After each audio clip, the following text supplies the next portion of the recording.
प्रकल्पावरून ठाकरे गटाचे खासदार संजय राऊत यांनी अजित पवार यांना चांगलेच टोळे लगावलेत। गुलाबी रंग महाराष्ट्राला धार्जिणा नाही अशी खोचक टीका राऊतांनी केली आहे। महाराष्ट्राची लाडकी बहीण सुप्रिया सुळे असल्याचं सुद्धा वक्तव्य त्यांनी केलंय।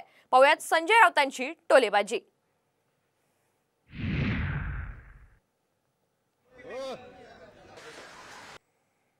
पण एक सांगतो, गुलाबी रंग महाराष्ट्राला धार्जिणा नाही, आपला नाही, आपला भगवाचा आहे। बघा तिकडे बाजूच्या तेलंगणा राज्यामध्ये केसीआरचा गुलाबी रंग आहे, पराभूत झाला, पिंक। काय साहेब, पिंक। मी त्याला एकदा बोले, पिंक रंग कहाँ से लाया आपने केसीआर जी, ये नहीं चलता है राजनीति में। नहीं आप देखो हम जीत जाएंगे। मिलो पिंक कभी जीतेगा नहीं, एक तो भगवा जीतेगा या तिरंगा जीतेगा।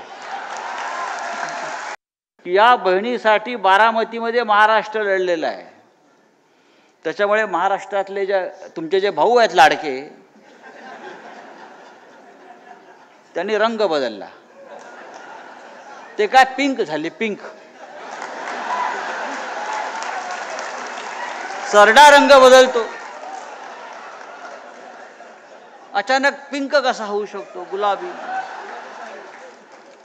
आणि आता हा पिंक सरडा बारामती सोडणार असं मी ऐकलेलं आहे।